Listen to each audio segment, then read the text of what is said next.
Selamat sore Bapak Ibu Saudara sekalian. Guten Tag, liebe Gemeinde. Ya kita bersyukur untuk kesetiaan Tuhan di gereja ini. Wir danken Gott für seine Treue. Hari ini karena kita anniversary, so kita Familiengottesdienst. Wir haben heute einen Familiengottesdienst.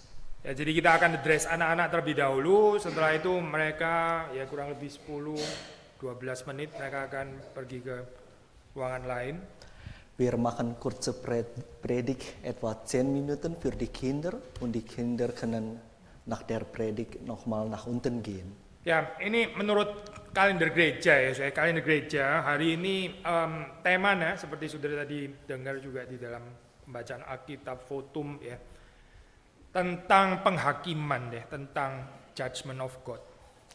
Das Thema von heutiger Predigt ist über Gericht Gottes. Sebelumnya kita berdoa terlebih dahulu. Lass uns zusammen beten. Tuhan berkati untuk perenungan ini, Gott segne diese Predigt, baik yang anak-anak maupun yang dewasa boleh mendapat berkat Tuhan. damit jeder Erwachsene und Kinder deinen Segen bekommen können. Kami mohon kehadiran Tuhan di tengah-tengah kami Sei mit uns, dan Kau menerjemahkan firman Tuhan di dalam kehidupan kami masing-masing. du redest zu uns und in der Predigt, damit wir auch dein Wort in unserem Leben umsetzen können. Demi Yesus Kristus kami berdoa. Im Namen Jesus beten wir. Amin. Amin. Ya soalnya biasanya kita ini ya dari kecil diajarkan anak-anak itu Tuhan itu cinta kita. Seit Kindheit sind wir beigebracht oder gelehrt, dass wir Gott lieben, Ya, oder dass bukan, Gott dass uns Gott liebt, uns ja, liebt, dass benar. Gott uns liebt. Ya kita ada lagu-lagu Jesus loves me, this I know ya itu I think lagu yang familiar untuk kita. Wir haben ein Lied, zum Beispiel, ich weiß, dass Jesus uns liebt. Tentu nggak salah ya, memang Tuhan itu penuh dengan cinta, penuh dengan kasih, itu betul. Natürlich, das ist nicht ganz falsch. Natürlich, Gott liebt uns. Tetapi kalau kita baca di dalam Alkitab itu juga menggambarkan bahwa Allah itu kudus, Dia itu maha kudus. Aber wir sehen auch in der Bibel, dass Gott heilig ist. Kalau kita cuma mengerti Allah itu cinta, tapi kita nggak tahu bahwa Allah itu kudus, kita sebenarnya belum mengenal Allah yang benar. Wenn wir nur erkennen, dass Gott lieb ist, aber nicht heilig ist, dann erkennen wir Gott nicht. Allah yang maha kudus itu adalah Allah yang akan menghakimi manusia yang berdosa. Der heilige Gott wird Menschen richten. Ini bukan cuma message dari Mittelalter gitu yang sudah outdated, old fashion. Ini Alkitab, bukan Mittelalter ini, bukan Alkitab ini. Das ist nicht ein Botschaft aus Mittelalter, das ist ein Botschaft aus der Bibel. Memang waktu di dalam zaman Mittelalter sebelum Martin Luther, sebelum Reformation ya, itu orang cuma bicara tentang Gottes Gerechtigkeit. Ja, im Mittelalter hat Luther oder hat Vor die anderen, Martin genau, Luther, ja. oder vor Martin Luther haben die Menschen nur über Gerechtigkeit geredet. Ya, mereka kurang bicara tentang Gottes Liebe, cuma Gottes Gerechtigkeit, Gottes Heiligkeit, Gottes Gericht dan seterusnya. Sie haben selten Gottes Liebe erzählt. Ya, Martin Luther itu dipakai Tuhan ya untuk menyeimbangkan. Tuhan itu bukan cuma gerecht, tapi dia juga full of love. Martin Luther wurde von Gott verwendet, damit die Botschaft gerecht und lieb in die Menschen kommt. Tapi sekarang I think kita ada di ini ya pendulum yang lain gitu. Kita tahunya cuma Gottes Liebe, tapi kita nggak tertarik ngomongin Gottes Gerechtigkeit. Aber nun befinden wir uns in anderer Pendulum, anderen Seite, dass wir nur Gott als Liebe erkennen.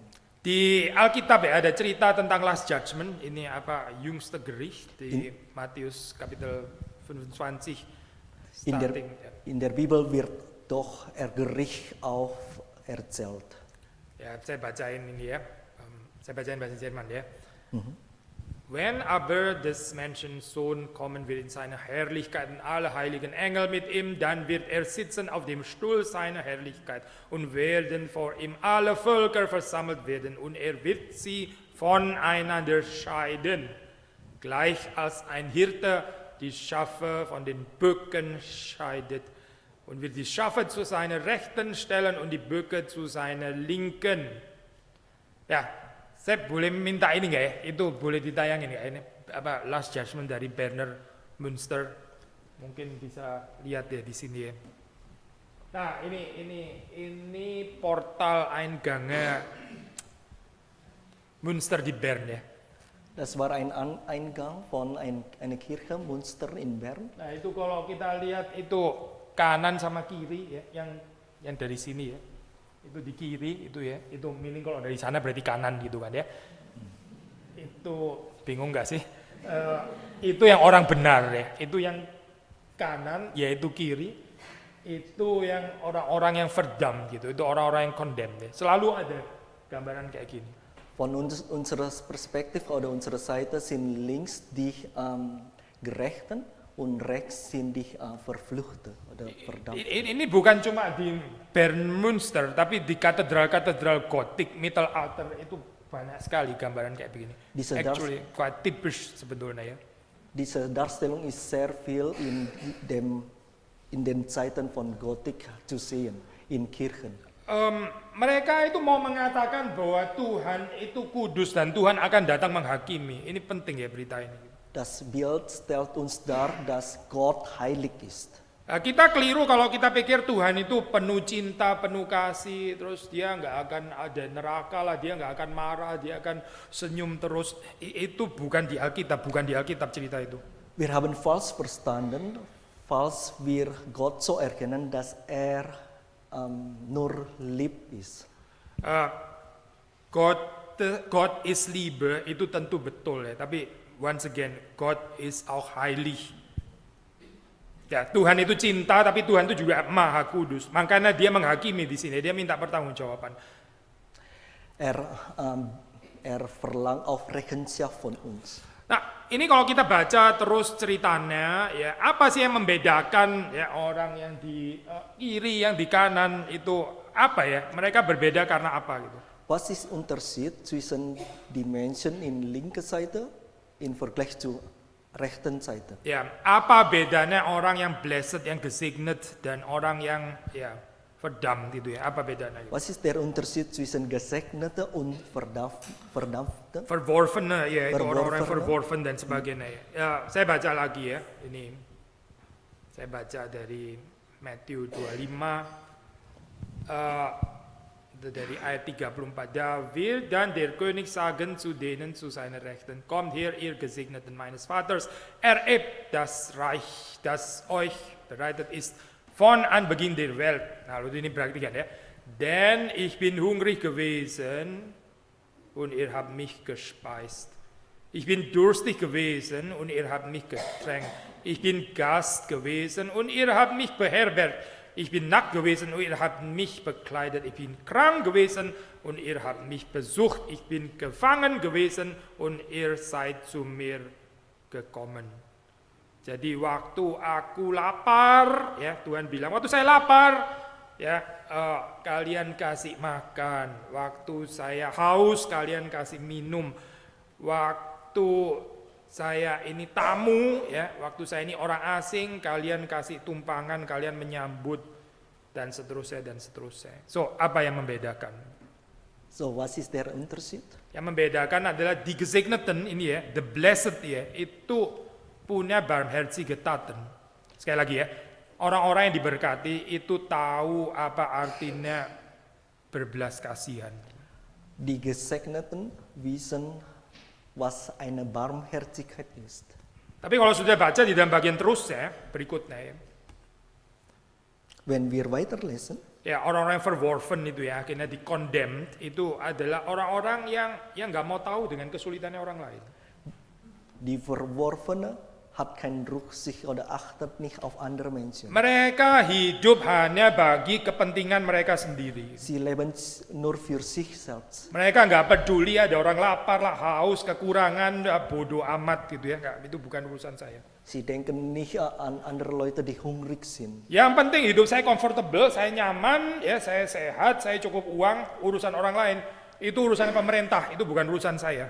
Hauptsache ist mein Leben bequem, das ist auch nicht meine Kalau ada orang yang sedih, ya sudah loh, ya salah sendiri kenapa dia sedih. Nggak usah tanya saya kenapa saya nggak menghibur dia. wenn sie traurig sind, dann warum muss ich das trösten? Nah ini orang yang terus hidup hanya untuk dirinya sendiri. Die sind die Leute, die für sich selbst Ja. leben. Mereka hidup seperti kayak nggak ada orang lain di dalam dunia ini, cuma mereka sendiri saja. Sie leben, als ob sie nur die Einzige in der Welt sind oder wären. Nah orang-orang ini ya akhirnya dibuang oleh Tuhan. Diese solche Menschen, die Gott verworfen hat. Nah mungkin kita bisa salah ngerti loh, kok gini berarti kita diselamatkan karena perbuatan baik dong. Karena kita dan berarti kita ini erlös karena gute Taten gitu, atau gimana ya sebetulnya? Heißt das, dass wir aus guten Taten erlöst werden? Enggak sih, Matius nggak mengajarkan itu. Gitu. Nein, Matthäus hat das nicht gelehrt. Matius mengajarkan, kok sudah baca Seligpreisung, ya itu kita baca di situ ya apa, blessed are those who are poor in spirit, for there is the kingdom of God. Ya, berbahagia mereka yang miskin di hadapan Allah, miskin rohani. Mereka mempunyai kerajaan sorga. Matthäus lehrte auf in anderer Stelle, selig sei die Armen, sie haben Gottes Reich. Ya, so kita nggak punya apa ya perbuatan baik, nggak ada. Kita mendapat belas kasihan Tuhan baru bisa diselamatkan. Wir haben keine guten tun. Aus Gottes Gnade sind wir errettet. Tapi orang yang mendapat belas kasihan Tuhan, yaitu dia juga berbelas kasihan kepada yang lain. Die Barmherzigkeit von Gott empfangen haben, können auch barmherzig sein. Orang yang menerima kasih cinta dari Tuhan, dia mencintai yang lain. Die von Gottes Liebe empfangen haben, Jadi- dann können sich die anderen lieben. Orang kalau hidup untuk diri sendiri ya, nggak pernah bisa mencintai orang lain. Ya berarti dia nggak pernah mengenal Gottes Liebe, nggak pernah mengenal berarti. Gitu. Wenn wir für uns selbst leben, dann kennen wir eigentlich Gottes Liebe nicht. Lalu untuk apa ya tinggal bersama-sama dengan Tuhan di sorga kalau nggak mau mencintai? Untuk apa? Die Frage ist, warum leben wir mit Gott im Himmel, wenn wir die anderen nicht lieben? Karena di sorga itu orang saling mencintai ya. Nggak ada orang di sorga hidup untuk diri sendiri, itu nggak ada. Im Himmel leben wir so, dass wir einander lieben. Tapi kalau orang di dalam kehidupannya dia nggak mau mencintai orang lain sama sekali, ya sudah berarti dia bukan bersama dengan Tuhan. Memang bukan dengan Tuhan orang itu. Wenn wir unseren Nächsten nicht lieben, dann eigentlich wollen wir nicht mit Gott leben im Himmel. Kadang-kadang kita pikir, ya selama saya nggak menyakiti orang lain, saya nggak menipu orang lain, saya nggak merugikan orang lain, ya sudah dong, saya sudah cukup baik dong berarti. Manchmal denken wir, dass wir gut sind, wenn wir schon, okay, ich verletze die anderen nicht, unsere Nächsten nicht. Oh enggak sih, itu bukan cerita di sini kan ya. Das ist falsch, das ist nicht in der Bibel. Memang kenapa orang-orang yang verworfen ini, memang mereka ngapain gitu, merampas? Enggak juga loh, mereka nggak ngapa-ngapain loh di sini. Was hat die Verworfenen getan? Haben sie etwas gestohlen, beraubt und so? Nein. Mereka nggak membunuh, mereka nggak menyakiti, nggak ada cerita itu di sini. Sie haben nicht getötet, sie haben andere nicht verletzt. Ya, tapi apa yang mereka lakukan? Justru mereka nggak melakukan apa-apa, itu persoalannya. Gitu. Und was haben sie getan? Weil sie nichts getan hat. Ya, Das ist das Problem. Mereka nggak tertarik untuk mencintai orang lain, nggak tertarik.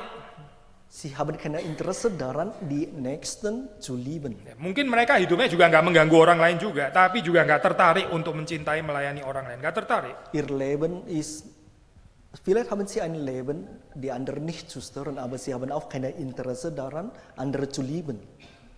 Ya, itu tadi ya, gambaran Bernhard Münster, itu orang-orang yang di kiri tadi ya, yang verdam gitu. Das ist nochmal Darstellung von der Kirche von Münster. Ya. Bagaimana orang bisa bersekutu dengan Tuhan, orang Tuhan itu cinta, Tuhan itu kasih, tapi dia sendiri nggak mau mengasihi. Ya berarti nggak mungkin ada persekutuan dengan Tuhan. Wie können wir eine liebende Gemeinschaft mit Gott haben, falls wir keine Liebe haben? Makin lama makin jauh dari Tuhan ya, makin jauh dari Tuhan. Und wir sind immer entfernt von Gott. Tapi kalau kita sungguh-sungguh mengenal Tuhan, percaya kepada Tuhan di dalam Yesus Kristus, Wenn wir Gott in Christus erkennen, dan kita tahu apa artinya doing barmherzige deeds, barmherzige taten itu ya, kita tahu. Dan wissen wir, wie wir gegenüber anderen barmherzig sind. Ya, ini bukan karena kita mau menyombongkan kita punya barmherzige taten, merciful deeds, bukan. Es geht nicht darum, dass wir stolz sind, dass wir Barmherzigkeit machen können. Tapi kita simply merefleksikan, memancarkan barmherzige tatennya Tuhan yang kita terima. Gitu. Terus itu mengalir keluar. Wir reflektieren eigentlich nur Gottes Barmherzigkeit. Ya, kalau kita ada cermin ya, tahu cermin nggak? Ada mirror ya, spiegel gitu. Wenn wir einen Spiegel hätten, Ya, spiegel itu bisa terima cahaya dari matahari. Spiegel kann Licht reflektieren von der Sonne. Lalu dari matahari itu bisa reflect cahaya dari matahari, reflect. Ja, das Licht von Sonne wird reflektiert von Ja. dem Spiegel. Itu waktu reflect kan source-nya bukan dari spiegel itu ya, bukan. Ini dari tempat lain kan. Dia cuma reflecting aja gitu. Das Spiegel selbst ist nicht die Quelle des Lichts. Oder das Spiegel reflektiert nur. Sama juga dengan orang-orang ini yang berbuat baik ya. Bukan dari mereka itu seperti cermin. Mereka sudah dapat Barmherzigkeit dari Tuhan. Lalu terus reflektiert gitu. Karena mereka memang mendapat dari Tuhan Barmherzigkeit. Das ist genauso gleich wie diese guten Menschen, die reflektieren nur Gottes Gute. Makanya mereka waktu Tuhan menyebut mereka berbahagia ya. Mereka itu bilang, kapan kita ini besuk waktu engkau sakit Tuhan, kapan kita kasih pakaian waktu engkau telanjang, kapan saya kasih engkau makan waktu lapar. Mereka seperti kayak nggak sadar gitu, nggak sadar. Als Gott sagte zu denen, ihr seid glückselig, aber die das gehört haben, haben gefragt, Herr, wann haben wir dich hungrig gesehen und so weiter. Nah ini ya, berarti mereka itu nggak terlalu peka dengan perbuatan baiknya. Gitu. Es heißt, sie sind nicht empfindlich mit seinem Gutes tun. Kalau kita bertumbuh makin dewasa, kita jadi nggak terlalu peka dengan perbuatan baik kita. Gitu. Wenn wir geistlich wachsen, dann sind wir eigentlich nicht empfindlich zu unseren guten Taten. Ada orang yang terus peka sama perbuatan baiknya ya. Dia pikir dia banyak jasanya, banyak perbuatan baik. Ini orang-orang yang nggak kenal Tuhan kayak begini. Es gibt einige, die sehr empfindlich zu was getan hat, was gut getan hat. Diese Menschen kennen Gott nicht. Entweder nggak kenal Tuhan atau nggak bertumbuh ya, terus childish, immature terus kehidupannya karena selalu peka dengan kebaikannya sendiri. Entweder kennt Gott nicht oder sie sind einfach nicht gewachsen im Geist. Kan lucu ya kalau spiegel itu jadi stolz gitu ya, karena dia bisa reflecting light. Terus dia stolz gitu. Wah, dia dapat sinar dari tempat lain. Kok dia stolz gimana sih? Ini kan nggak masuk akal gitu. Das ist doch lustig, wenn das Spiegel stolz ist. Das Spiegel nimmt einfach Licht von der Sonne. Ya, sumbernya itu seharusnya yang dipuji kan ya. Die gepriesen ist die Quelle. Ya, ini juga kehidupan kita ya. Harusnya kita juga memuji Tuhan.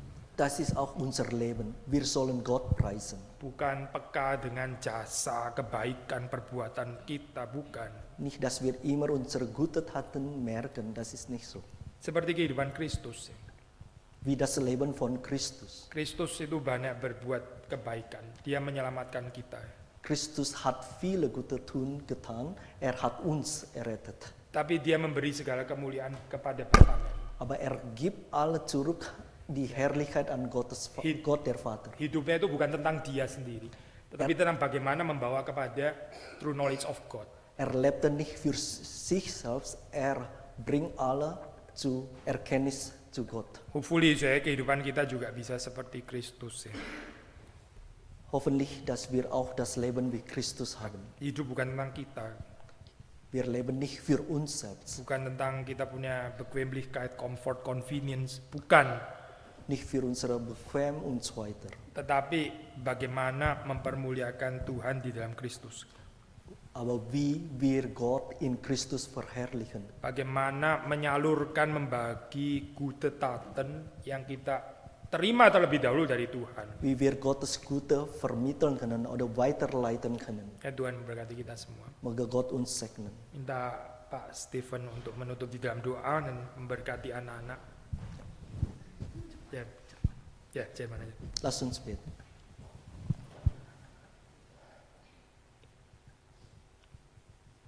Unser Vater im Himmel, wir danken dir für deine Gnade, für deinen Segen, dass du uns schon vor der Grundlegung der Welt bereitet hast. Du hast schon uns seit unserem ersten Atemzug schon gesegnet.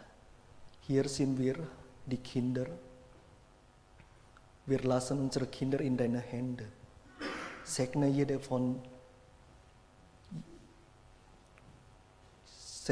Kinder hier, damit sich in dir wachsen können, damit sich dich erkennen können, damit sich dein Botschaft in die Welt hinbringen können.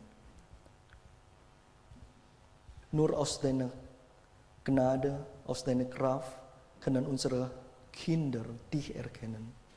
Wir bitten auf das als unsere Eltern. Als Eltern bitten wir dich, dass du unsere Kinder ein sicherer Halt gegeben hast. Im Namen Jesus beten wir. Amin. Amin. Ya, anak-anak sekarang bisa pergi ke ruangan di bawah ya, zu Sonntagsschule.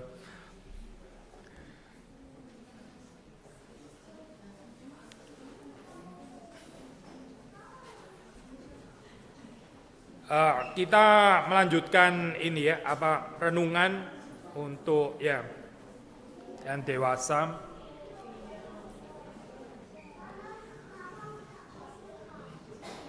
Wenn Sie deutsche Übersetzung brauchen, dann nehmen Sie Kopfhörer. Ada Kopfhörer ya? Di mana ambilnya? Di mana? Di belakang. Ya, da hinten sind die Kopfhörer, wenn Sie die deutsche Übersetzung brauchen.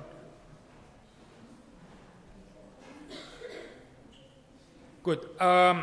Kita buka dari James pasal pertama ya. Kita melanjutkan surat Yakobus.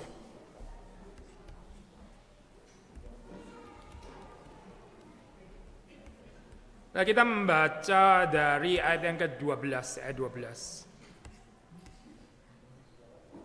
Yakobus 1 ayat 12 dan seterusnya sampai 18. Saya baca di bahasa Jerman ya. James, Jakobusbrief, Kapitel 1, Vers 12. Selig ist der Mann, der die Anfechtung erduldet, denn nachdem er bewährt ist, wird er die Krone des Lebens empfangen, welche Gott verheißen hat, denen, die ihn lieb haben. Niemand sage, wenn er versucht wird, dass er von Gott versucht werde. Denn Gott kann nicht versucht werden zum Bösen und er selbst versucht niemand. Sondern ein jeglicher wird versucht, wenn er von seiner eigenen Lust gereizt und gelockt wird. Danach, wenn die Lust empfangen hat, gebiert sie die Sünde aber, wenn sie vollendet ist, gebiert sie den Tod. Irret nicht, liebe Brüder, alle gute Gabe und alle vollkommene Gabe kommt von oben her ab, von dem Vater des Lichts, bei welchem es keine Veränderung noch Wechsel des Lichtes und der Finsternis. Er hat uns gezeugt nach seinem Willen durch das Wort der Wahrheit, auf das wir wären Erstlinge seiner Kreaturen. Ya, kita menyambung ini ya, saya expository preaching kita kan lagi di surat Yakobus, meskipun ini hari ulang tahun, tapi ya cocok juga kok ini ya, perenungan perikop hari ini. Kita di hari ulang tahun ya, itu kita bilang happy birthday gitu ya, happy birthday. Istilah happy ya, itu istilah umum gitu ya. Saya lebih suka pakai istilah blessed ya. Blessed birthday, ya bukan supaya kelihatan seperti lebih farisi gitu ya, orang Kristen blessed bukan happy gitu ya. Tapi memang ada bedanya ya antara blessed and happy ya. Nah ini nggak tahu terjemahan Jerman gimana ya, agak susah ini. Tapi kalau di terjemahan King James yang lama ya, itu happy are those gitu ya, happy pakai happy ya, zaman dulu ya. Tapi sekarang terjemahan lebih baru pakai istilah blessed. Apa sih bedanya sih? Kita bisa misguided ya, bisa ini salah mengerti ya. Kalau kita pikir kekristenan itu just tentang happiness itu. Happiness itu kan ngomongin emotional state ya. Itu kita bicara tentang kita punya gefühl, kita punya apa ini namanya? Keadaan ya. Well, terus terang saja sih ya, kita itu nggak selalu happy pasti gitu ya. Apalagi di sini waktu trial ada pencobaan. Ya siapa yang akan happy waktu pencobaan, waktu kesulitan ya. Gila itu malah happy gitu ya. Makanya saya bukan pakai istilah happy ya, karena happy itu sesaat gitu. Ya orang bisa happy waktu dia birthday ya, happy birthday ya happy. Besoknya ya sudah bukan birthday lagi gitu kan ya. Besoknya mungkin ya kemarin itu saya pesta-pesta, sekarang ya listrik mahal ya sekarang. Dan makanan kok nggak enak sih di sini dan seterusnya. Kita kalau hidup itu just about happiness, kita akan terus didikte oleh circumstance ya, didikte oleh umstände yang ada di sekeliling kita ya. Lalu kita makanya jadi kayak seperti ketagihan, addicted dengan pengalaman-pengalaman yang bikin kita happy, misalnya traveling ya, culinary experience itu, our birthday ya, apalagi saya hari libur gitu perhaps sekali ya, atau apa gitu ya, itu kita happy gitu. Terus kemudian apa ya, hidup nggak selalu happy ya, mesti masuk lagi ke dalam realita yang nggak happy gitu. Itu kalau kita pakai istilah happy ya. Tapi kalau kita pakai istilah blessed ya, blessed itu maksudnya adalah orang yang dianggap berbahagia oleh Tuhan, orang yang diberkati, orang yang Tuhan itu menganggap dia ini mendapat favor dari Tuhan. Ada bedanya ya saya. Happiness itu tergantung kepada ini loh, lingkungan ini loh, tergantung pada kesehatan saudara, tergantung saudara dikritik atau dipuji ya, tergantung saudara disenangi atau dimaki-maki, ya itu happiness itu. Tapi kalau blessedness ya itu tergantung Tuhan gitu. Kehidupan Kristus itu saya, itu truly blessed gitu, blessed by the Father. Dan kita tahu dia di dalam hidupnya banyak mengalami rejection, ya, difitnah, ya, menderita dan sebagainya. Tapi itu blessedness gitu. Ya, hidup ini bukan tentang roller coaster happiness, ya, bukan gitu. Sudah di atas happy yang terus nyungsep lagi gitu ya, aduh, ke atas lagi, roller coaster ya, itu manik depresi ya, lama-lama jadi manik depresi kayak begini. Kayak banyak orang ini ya siapa itu akhirnya nggak bisa take it, ya sudahlah, memang hidup memang mesti gitu kali, kayak roller coaster gitu. Ada orang mengambangkan certain stoicism ya, karena takut kalau dilukai, akhirnya dia teken saya emosinya gitu, sampai benar-benar kayak batu gitu ya, dia dingin luar biasa, nggak kalah dingin sama cuaca di sini. Hatinya juga dingin, karena apa? Defense mechanism gitu. Daripada saya relate dengan orang lain dan saya terluka, mendingan saya minimize semua relasi gitu. Ya, saya jalan-jalan sendiri ya, naik turun gunung, nggak ada gunung melukai saya kan ya. Masa gunung melukai saya? Nggak ada itu. Kambing nggak melukai saya. Yang melukai saya itu cuma manusia, namanya manusia. Maka ada orang di dalam kehidupan itu mengembangkan semacam defense mechanism ini ya, itu hidup itu tutup ya. Karena apa saya? Ya karena takut luka gitu. Berarti yang dikejar di dalam kehidupannya itu adalah emotional happiness. Sekali lagi ya saya, kekristenan bukan bicara tentang itu. Kekristenan itu bicara tentang blessedness ya, tentang keadaan selih, disebut Tuhan itu selih dan itu harusnya cukup.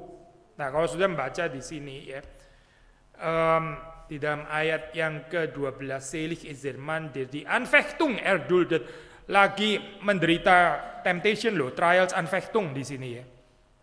Tapi bisa disebut selig. Karena apa? Denn nachdem bewährt ist, ada ini ya, bewährt, dia akan memperoleh Krone des Lebens. Ya ini, pemberian yang dari Tuhan. Mahkota kehidupan. Ini yang sebetulnya saudara dan saya perlukan di dalam hidup ini ya. Seligkeit, wahre Seligkeit, true blessedness, dan bukan emotional yang selalu di atas, gak realistis anyway. Siapa sih bisa di atas terus itu emosinya. Maka ya saya, kalau kita mendasarkan kehidupan ini ya, mencari perkenanan Tuhan lebih daripada emotional happiness, dan kita mesti percaya kepada Tuhan bahwa Tuhan ya di sini ya, kita nggak boleh berpikir jahat bahwa Tuhan itu yang sengaja menciptakan penderitaan supaya saya menderita. Memang Tuhan bisa allow trial ya, bisa allow sakit penyakit ya, atau kesulitan ya, penderitaan, kebangkrutan atau apa gitu ya, itu bisa mengizinkan itu terjadi. Tapi kita nggak boleh bilang bahwa dia adalah the author, dia adalah yang sengaja mendatangkan ini karena memang dia dasarnya nggak mau saya happy gitu ya. Itu berpikir jahat tentang Tuhan seperti ini ya, berpikir jahat tentang Tuhan. Gak mungkin supaya kita bisa percaya kepada Tuhan. Kadang kita berpikir jahat tentang orang lain ya, berpikir jahat tentang orang lain ya itu satu hal. Berpikir jahat tentang Tuhan ya. Kita bilang Tuhan itu gak seneng kayaknya kalau saya seneng gitu. Dia maunya saya suffer, dia maunya saya menderita gitu. Itu kan pikiran jahat ya, pikiran jahat. Kalau kita sudah berpikir seperti ini, bagaimana kita bisa mengasihi Tuhan? Ya, saya nggak tahu ya, ini apa kita relasi dengan orang lain bagaimana, saudara punya hubungan dengan orang tua atau apa bagaimana gitu. Tapi kita terus terang saja, sulit loh kalau mesti mengasihi dengan pikiran yang jahat kayak gitu ya. Saudara pikir misalnya orang tua saya ini sebetulnya jahat dan kejam, terus saya mesti tetap mengasihi. Waduh, itu kekuatannya dari mana gitu. Setengah mati ya, tetangga ini orang jahat sebetulnya gitu ya. Tapi saudara terus mesti baik sama dia. Dari mana kekuatan ini? Apalagi kalau itu terapkan kepada Tuhan. Tuhan itu sebenarnya jahat gitu ya. Tuhan tuh gak seneng sama saya. Lah saudara, gimana kita mau mengasihi yang kayak begitu ya? Ada cerita perumpamaan yaitu 3 hamba dipercayakan talenta. Ada yang 5 talenta, 2 talenta, 1 talenta. Ya. Yang dipercayakan 5 talenta dan 2 talenta itu menggarap talentanya dengan setia. Tapi yang terakhir hamba yang ketiga itu dia gak menggarap talentanya. Kenapa? Bukan karena dia dapat 1 talenta, 1 talenta itu banyak sekali sebetulnya. Ini bukan urusan karena dia iri atau apa. Wah, kita nggak catat dia iri sih, enggak gitu. Tapi apa karena dia punya pemahaman akan Allah yang jahat. Dia pikir Allah itu sukanya memeras. Allah itu nggak seneng kalau manusia itu bahagia. Allah itu kejam lah dan sebagainya. Ini yang bikin dia akhirnya gak ada kekuatan untuk hidup melayani Tuhan. Gak tertarik untuk jadi berkat. Gak tertarik juga untuk beribadah kepada Tuhan. Karena di dalam pikiran Allah itu jahat. Ya, di dalam pikiran dia. Nah ini Yakobus ya. Yakobus mengatakan jangan orang itu berkata ya waktu dia dicobai itu das von Gott versucht. Ini Tuhan yang mau mencobai saya. Dia mau sengaja mau jatuhin saya gitu ya. Allah itu tidak dicobai. Gott kann nicht versucht werden zum Bösen. Dia sendiri selbst versucht niemand. Dia sendiri nggak mencobai siapapun. Jadi apa sebetulnya gitu? Ya, firman Tuhan mengatakan kita sebetulnya dicobai oleh our own sinful desire. Von seiner eigenen Lust gelockt wird. Kita gelockt, ya, enticed. Itu ya karena kita punya hawa nafsu sendiri. Jangan bawa-bawa nama Tuhan di sini. Nah ini ya, kalau ini kan ini kaitannya sekarang sama ulang tahun ya. Ulang tahun itu berarti tambah dewasa kan ya, betul kan ya? Kalau sudah orang tahun kita berharap lebih dewasa gitu ya. Nah, let's compare ya antara immaturity sama maturity gitu. Kedewasaan dan ketidakdewasaan. Orang yang gak dewasa itu ya, itu gak ada self responsibility. Di dalam kesulitan dia selalu salahin orang lain, selalu gitu. Ini gara-gara orang tua saya gak kasih saya kesempatan studi sampai tinggi, makanya hidup saya kayak begini. Ini gara-gara tetangga saya gitu. Ini gara-gara negara Indonesia. Ini gara-gara pemerintah di Solo. Semuanya yang salah, semuanya yang salah selalu yang di sekitar. Tapi saya sih nggak kenapa-kenapa. Saya orang baiknya. Yang penjahat itu semua yang di sekeliling ini. Ini loh ini immature ini. Orang kayak begini ini immature. Saya ambil contoh sederhana ya saya. Kita di rumah nggak sengaja ini ya, jatuhin gelas ya. Sampai airnya tumpah kemana-mana. Kalau air sih gampang bersihnya ya. Kalau susu, waduh itu lain lagi ya. Kalau sirup, waduh. Kalau coklat dan sebagainya. Terus sudah jatuh, pecah dan sebagainya. Terus kemudian kita bilang, siapa yang taruh gelas di sini tadi gitu? Loh, gimana sih saya? Orang lu yang berantakan kok orang lain yang taruh gelas yang masalah gitu. Taruh gelas tuh bukan di sini, tahu nggak ya? Kenapa nggak ada yang ngingetin saya kalau di sini ada gelas? Lah, orang lu yang nyenggol kok tak orang lain yang nggak ngingetin yang salah gimana? Ya ini saya immature gitu. Selalu yang salah itu orang lain ya. Nah lawan katanya ya, kalau orang itu dewasa, kalau orang itu bertumbuh ya, dan dia bisa mengaku seperti ini ya oke, trial ya, Tuhan bisa mengizinkan itu ya. Tapi tanggung jawab ada pada saya kalau saya sampai akhirnya itu jatuh, karena setiap orang itu dicobai ya, karena keinginannya sendiri. Nggak usah bawa nama Tuhan di sini, nggak usah. Karena apa ya? Karena manusia punya free will kok. Kita punya free will kan, kita bisa memilih loh. Jangan terus kemudian dilempar kepada Tuhan suruh tanggung jawab. Padahal sebetulnya pilihannya itu ada di dalam tangan kita. Sekali lagi ya, kalau kita dewasa, kita akan melihat Tuhan itu bukan sumber kejahatan. Nggak tepat mengatakan itu ya. Bukan saja Tuhan itu bukan sumber kejahatan, bahkan di sini dikatakan segala sesuatu yang baik, alle gute Gabe, alle vollkommene Gabe, itu kom vom oben herab. Maksudnya dari atas, dari Tuhan itu. Bukan saja Tuhan itu bukan double negasi ya. Bukan saja Tuhan itu bukan sumber kejahatan, tapi dia adalah sumber kebaikan gitu. Kejahatan itu dari mana saya? Ya dari ulahnya manusia, dari saudara dan saya. Gitu. Karena kita yang memilih ya. Kita memilih untuk menghancurkan ya kehidupan ini. Ya ini persoalannya manusia. Gitu. Tapi dari tangan Tuhan itu datang alle gute Gabe, vollkommene Gabe. Nah, so kalau kita bisa berpikir seperti ini, kita menghayati seperti ini ya, hidup kita itu akan dewasa, so ya. Kita akan lebih gampang bersyukur gitu. Enggak sedikit-sedikit nyalain Tuhan, sedikit-sedikit nyalain orang lain. Aduh, ini gimana sih ya? Berarti enggak ada lesson to learn gitu ya. Selalu orang lain yang punya lesson untuk learn. Bahkan Tuhan pun kita bilang, Tuhan kau juga punya lesson to learn gitu. Gimana ya saya kayak begini ya? Gak ada pertumbuhan terus di dalam keadaan bayi terus ya. Dan sudah jangan pikir keadaan bayi gak bertumbuh itu anak-anak yang tadi di sini itu ya itu. Kalau kita sudah umur berapa puluh tahun kita mah dewasa. Oh sudah deh. Ada orang yang umurnya puluhan tahun sikap mental age itu ya. Mungkin boleh ngambil tes juga kali ya. Mental age-nya itu 12 tahun sebetulnya gitu. Umurnya berapa, mental age-nya berapa, belum lagi ngomongin spiritual age ya. Saya bukan ridiculing orang di sini. That's not my point. Poin saya adalah Tuhan mau saudara dan saya itu bertumbuh. Gak lucu tau gak sih? Kalau kita itu makin lama makin tua, tapi kita tetap seperti kayak masih anak-anak gitu. Gak lucu sih. Itu bener-bener gak lucu gitu. Karena ya seharusnya bertambah dengan umur ya. Bertambah dengan hari ulang tahun. Seharusnya kita itu makin dewasa.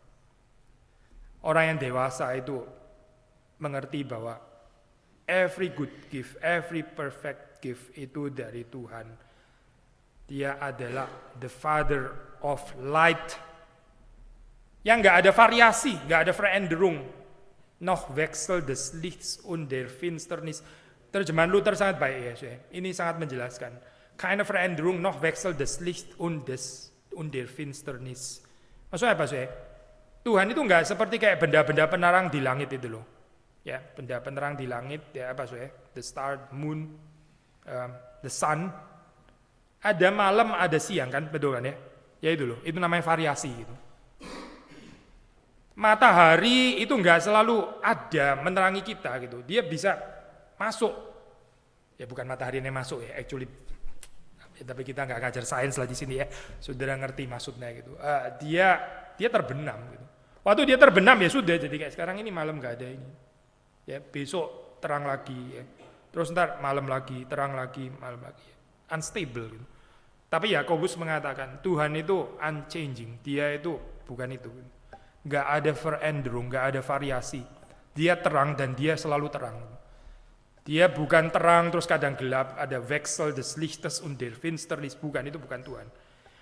Tapi kontras ini sekaligus bukan cuma kontras antara Tuhan dan penerang-penerang di langit ya, terus physical realm itu. Tapi juga ini sekaligus adalah kontras antara Allah dan kehidupan manusia. Manusia itu juga begini, ya. Banyak veranderung, ya. Banyak variasi kehidupannya. Kadang tergantung mood, ya. Hari ini baik, hari ini puji, besok caci maki, ya. Hari ini ngomongin yang waduh tinggi-tinggi, ya. Besok gosipin di belakang. Aduh gimana sih kayak gini ya. Gak stabil gitu ya, kayak orang skizofren gini, gak stabil ya. Wechsel des Lichtes und der Finsternis, ya ini kehidupan manusia, bukan cuma bulan, bintang, matahari, tapi kehidupan manusia ya mirip seperti itu ya, mirip. Gitu.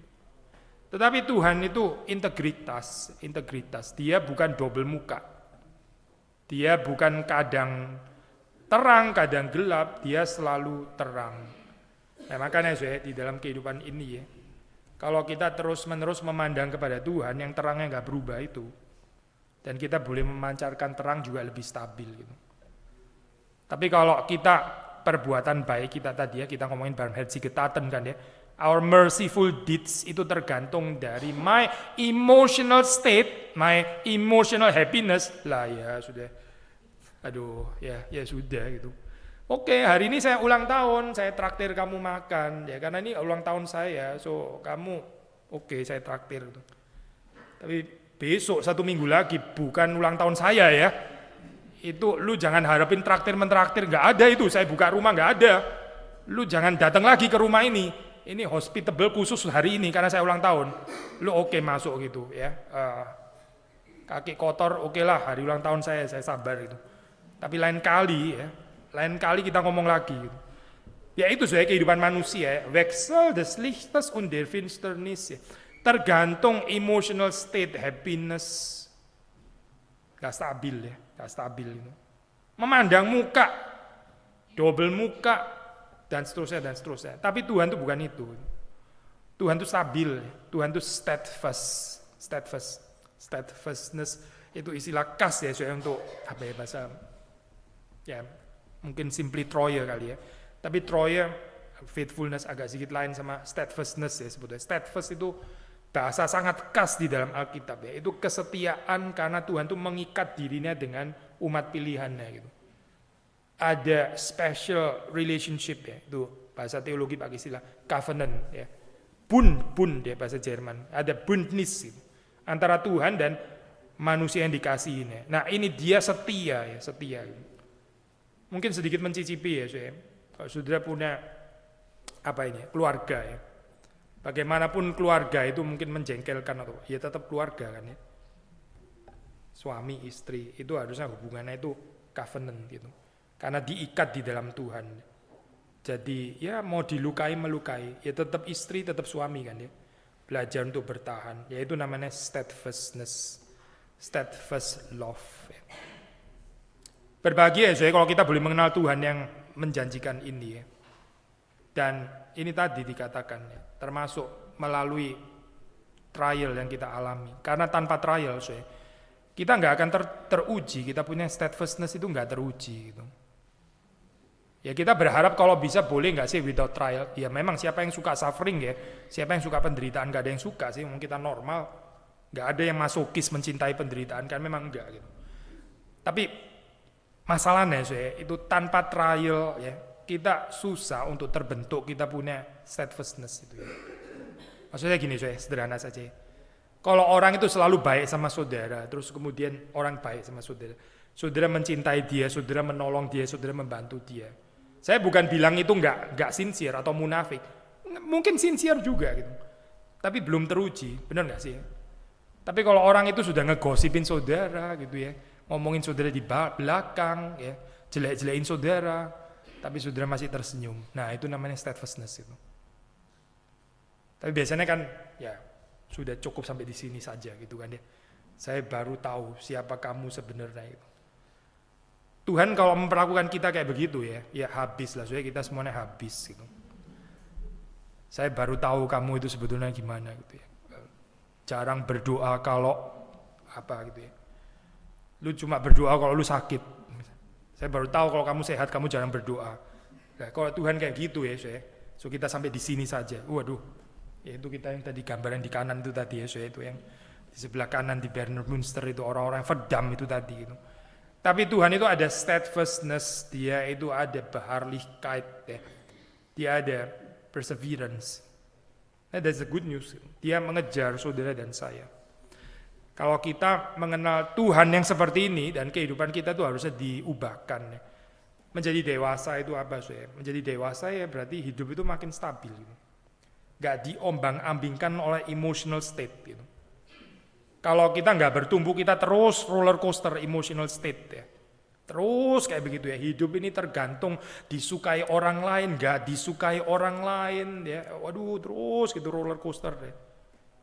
Tapi kalau kita bertumbuh, kita mengenal Allah yang di dalamnya itu nggak ada variasi, keine Veränderung, nggak ada Wechsel des Lichtes und der Finsternis, dan kita akan semakin diubahkan juga lebih ada integritas seperti Tuhan. Dan itu kebahagiaan saya, itu truly blessedness di dalam kehidupan. Terakhir ya, ayat 18, ini poin terakhir. Di sini dikatakan, hat uns gezeugt nach seinem Willen durch das Wort der Wahrheit. Melalui firman kebenaran, saudara dan saya, kita itu bukan cuma di-create, bukan cuma geschaffen, ya, gezeugt im Sinne von geschaffen, tapi juga created, gezeugt im Sinne von erlöst. Jadi ini bukan cuma tentang creation, tapi juga tentang redemption, tentang Erlösung, tentang penebusan. Das Wort der Wahrheit, ya, itu adalah instrumen yang dipakai Tuhan untuk membawa kita keluar ya, dari perbudakan dosa. Kita nggak bisa keluar sendiri, ya. Kita ini korban dari roller coaster emosi itu tadi gitu ya. Either kita dengan rendah hati ya, memberi diri kita ditebus oleh Tuhan yang bekerja melalui firman-Nya, atau kita anggap firman itu sepi gitu. Ya sudah, berarti ya emotional state itu tadi gitu. Orang mencari apa ya? Mencari emotional happiness itu tadi gitu. Ya mungkin saudara happy juga sih di Swiss ya. Swiss rank berapa sih? Swiss kan one of the happiest countries, bener ya? Rank berapa sih ya? Tapi yang lebih mengagumkan itu Indonesia juga lumayan tinggi soal ranknya gitu. Wah itu ada seninya sendiri ya gitu ya. Meskipun banjir, meskipun apa gitu, tetap bisa bikin konten lucu-lucuan. Meskipun ada teroris bisa selfie di belakangnya ada orang bawa. Lah itu menarik ya soal itu. Apa ya itu ya? Kita kurang ngerti sih apa gitu. Tapi even di negara yang one of the happiest countries ya, Skandinavia, Belanda, Switzerland ya. Still saya percaya orang itu enggak kebal daripada emotional state yang roller coaster itu tadi gitu. Nah, saudara mau pindah kemana gitu? Ke Iceland yang paling low kriminalitas gitu. Jangan-jangan jadi enggak low lagi karena lu ada di sana. Ntar jadi masalah negara itu karena kita datang gitu. Kita cari tempat ya, kita cari keadaan yang kita bilang ini saya bisa emotionally lebih sane, lebih happy gitu. Tapi sebetulnya yang memberikan kepada kita blessedness, bukan cuma sekedar happiness, yaitu adalah Tuhan. Dan Tuhan bekerja melalui firman-Nya. Das Wort der Wahrheit. Der Wahrheit, maksudnya apa sih? Ini loh kebenaran ya, bukan dusta. Dunia ini suka dusta ya saya. Aduh ya, setiap kali lihat kamu ya, kamu tambah lama tambah muda loh. Omong kosong saya nggak ada itu. Lu kalau terjebak sama kalimat kayak begitu, lu sendiri juga suka dusta berarti gitu. Mana ada orang yang makin lama. Yang lebih benar tuh, lu tambah lama tambah tua, iya. Rambut tuh rontok ya sekarang gitu ya, mukamu keriput, tapi kan nggak seneng ya orang denger kayak begini. Iya sih bener, tapi untuk apa ya lu ngomong kalimat ini, nggak enak tau nggak sih dengernya gitu. Saya mau ngomong apa sih? Saya mau ngomong orang itu nggak suka dengar Wahrheit, gitu. Orang nggak suka dengar the truth. Orang lebih suka dengar dusta, gitu. Orang lebih suka sugar coated preaching ya. Orang lebih suka itu saya sugar coated sapaan yang semua dibikin pemanis ya. Itu orang suka sekali. Ya. Padahal sebetulnya waktu dia di rumah sendirian, dia ngomong tadi nonsense semua sih gitu ya. Tapi kenapa ya saya tetap senyum-senyum gitu ya. Padahal omong kosong semuanya itu yang dia ngomong gitu. Kita suka jilat-menjilat kayak begini loh saya. Aduh, jijik ya saya. Tapi yang betul-betul menguduskan kita itu das Wort der Wahrheit. Even pun kalau ternyata kebenaran itu menyakitkan ya. Menyakitkan. Tapi gak apa-apa juga karena itu heilsam kok. Ya namanya operasi itu ya pasti ada menyakitkannya ya. Ya, iya dong, kalau enggak bukan operasi gitu. Tapi itu kan heilsam ya, itu tuh healing gitu. Das Wort der Wahrheit ya. Auf das wir wären Erstlinge seiner Kreaturen. Kita ini disebut Erstlinge, first fruit ya. Saya baca komentari saya ini apa? Komentari mengatakan first fruit ini berarti apa saya? Berarti kita itu given like a foretaste ya. Vorgeschmack. Kehidupan Kristen itu foretaste, ini Vorgeschmack. Saya tertarik saya waktu merenungkan bagian ini poin terakhir ya. Vorgeschmack ya. Ini let's talk about foretaste, Vorgeschmack di dalam dunia gastronomi ya. Apa di sini kan banyak ibu-ibu termasak gitu. Foretaste itu apa sih saya? Foretaste itu maksudnya ya hidangan cicipan gitu. Let's call it appetizer lah gitu ya. Apa bedanya saya appetizer dengan dessert ke-17 misalnya gitu ya? Tahu nggak bedanya saya? Dessert ke-17 gitu. Kenapa sampai 17 ya gitu? Saya pernah satu kali diundang orang saya di Paris itu ini apa namanya? Degustation ya namanya saya. Menu berapa? 9 course atau 10 course ya. Sekali-kalinya setelah itu nggak balik lagi ya. Nggak bisa bayar juga sih ya. Itu karena diundang orang gitu. Struggling ya saya. Masuk sampai ke-7 ke-8 itu sudah struggling gitu. Struggling gitu. Kenyang banget gitu. Padahal dia dikasihnya cuma seupil gitu ya. Segini. Kok lama kenyang juga gini ya. Sampai terakhir ke-9 tuh aduh mendingan pulang aja nggak ya. Dengan susah payah kita makan karena pikir ini mahal mesti tetap makan itu ya. Tapi sudah mulai enak sih terus terang gitu. Itu bukan foretaste kan. Sudah tahu kan? Itu bukan foretaste lagi gitu. Foretaste itu appetizer pertama, kedua ya. Saudara waktu dikasih itu ya, satu sisi saudara bisa menikmati, itu something yang enjoyable. Tapi sisi yang lain saudara want more itu. You want more. Gak bisa dong saudara sudah appetizer terus kemudian sudah ya hari ini sampai di sini saja gitu ya. Lu saya bayar untuk main course ya. Saya bayar ini ada appetizer, main course dan dessert. Kalau lu cuma keluarin appetizer nggak bisa kayak begini dong. Kita mau yang lebih daripada itu. Kita mau masuk kepada deeper satisfaction. Benar nggak sih? Tapi ini bukan deeper satisfaction sampai seperti dessert yang ke-17 tadi. Itu sudah aduh boleh nggak sih saya nggak usah makan gitu ya. Itu yang tadinya itu menarik. Jadi sekarang jadi kayak torture kayak gini ya. Ya, saya mungkin pernah cerita ini ya, saya lupa pernah cerita atau enggak. Itu ada satu restoran keren sih. Restoran keren ya, restoran Chinese lagi ya ini ya. Orang itu makannya enak sih, masakannya enak gitu. Terus orang mau tambah lagi, mau beli lagi. Di stop, enggak bisa. Ya, if you still want to eat, please come next time. Wah, keren deh sih. Biasanya, lu mau apa lagi? Pokoknya yang penting lu bayar gitu kan ya. Ini mumpung berarti omsetnya besar gitu. Tapi ini enggak, sudah cukup hari ini cuma boleh makan sampai di sini gitu. Ada certain bijaksana ya di dalam restoran ini, dia enggak let saudara untuk masuk ke dalam anti klimaks gitu. Saudara ditaruh di dalam pengalaman klimaks ya, supaya saudara enggak turun gitu. Karena kalau saudara pesan lagi, akhirnya saudara kekenyangan, ya akhirnya mulai jadi enggak enak kan saya. Akhirnya saudara mulai kasih judgement, ini restoran ini cuma enak di awalnya doang gitu. Padahal yang salah bukan restorannya loh, keserakahan saudara yang salah gitu. Tapi karena kita more sampai akhirnya terus gak bisa lagi makan, and still makan juga, akhirnya mulai enak ya. By the way, ntar kita ada makan-makan di bawah, saudara ingat pesen ini ya saya. Itu apa? Sesuai dengan porsi gitu ya. Enggak sih, saya bukan inilah terutama, bukan ini intinya gitu ya. Tapi yang saya mau bilang adalah kehidupan Kristen itu as a foretaste, saudara itu mencicipi Tuhan. Dan saudara wants deeper itu.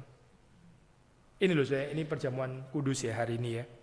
Perjamuan kudus ini menarik ya saya, menarik. Memang alasannya banyak praktikalnya. Saya singkat saja saya. Tapi perjamuan kudus ini foretaste, benar-benar foretaste in the truest sense. Foretaste di dalam pengertian rohani ya.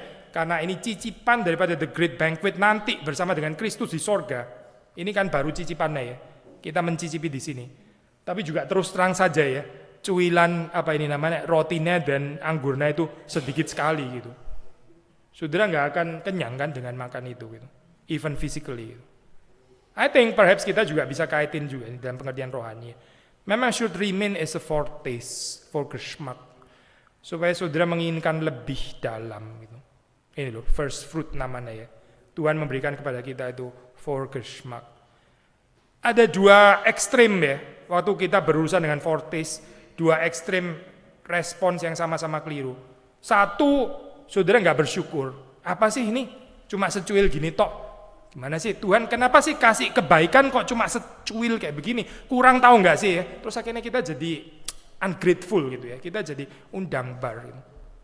Undang barkat karena kita rasa kayak Tuhan nggak terlalu baik. Kasih cuma kecil-kecil kayak gini tok. Ini satu ya, ya. Karena kita nggak bisa menghargai foretaste. Di sisi yang lain, kita foretaste, tapi kita anggap ini bukan foretaste lagi. Ini sudah sempurna. Ya sudah memang segini. Ya gereja kayak gini nih, ya sudah segini aja. Ya sudah harus bersyukur. Ya keadaan sekarang ya sudah gini. Nggak ada room untuk improvement, nggak ada room untuk bertumbuh, nggak ada. Ya sudah gini aja. Sudah, mesti bersyukur kayak gini. Atas nama bersyukur. Itu berarti nggak melihat sebagai foretaste ya. Ini something yang foretaste dianggap sebagai sudah penuh ya. Padahal belum penuh loh sebetulnya gitu. Nah, bagaimana sikap yang benar? Ya itu tadi ya. Sikap yang benar terhadap foretaste, kalau benar ini kehidupan Kristen itu foretaste. Di satu sisi kita bersyukur ya. Kita grateful karena ada kok berkat Tuhan. Di sisi yang lain ini mengencourage saudara dan saya untuk once deeper and once more gitu. Saya mau yang lebih dalam. Saya mau persekutuan dengan Tuhan lebih dalam. Saya lebih mau mengenal Dia. Saya lebih mau beribadah kepada Tuhan. Saya mau lebih bersekutu dengan saudara-saudara seiman. Saya mau lebih melayani. Saya lebih banyak mau terlibat di dalam barmherzige Taten merciful deeds tadi ya, khotbah untuk anak-anak ini. Yang saya kayaknya masih kurang. Hopefully kita bertumbuh ya, both communally, tapi juga personally. Tuhan memberkati kita semua. Mari kita masuk dalam doa.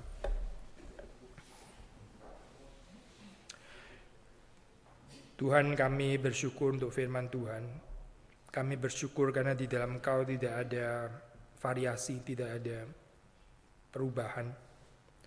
Bukan seperti bintang, bulan, matahari, juga bahkan bukan seperti manusia yang tidak stabil. Kami bersyukur di dalam Engkau ada steadfastness, ada kesetiaan, ketidakberubahan, dan kami ingin untuk mendasarkan kehidupan kami di dalam Engkau. Bukan di dalam emotional happiness yang naik turun, yang membuat kami mungkin depresif dan gak memiliki mental state yang stabil. Karena kami terlalu banyak bergantung kepada situasi, keadaan, mungkin juga orang-orang di sekitar kami. Kami belajar supaya kami boleh bertumbuh di dalam anugerah Tuhan, semakin stabil, bukan cuma secara psikologis, tapi terutama juga di dalam secara geistlich, di dalam kehidupan kami mengikut Engkau. Kiranya Tuhan menolong kami menjalani hari-hari kami, dan semakin kami ditambahkan usia di tempat ini, kami boleh semakin dewasa di dalam Tuhan.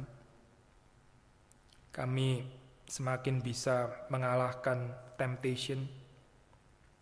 Kami boleh semakin bergantung kepada Tuhan, dan kami boleh semakin menikmati kehidupan Kristen sebagai foretaste yang Kau berikan. Kami boleh terus merindukan Engkau lebih dalam lagi. Berkati kami semua. Demi Yesus Kristus kami berdoa, kami bersyukur. Amin.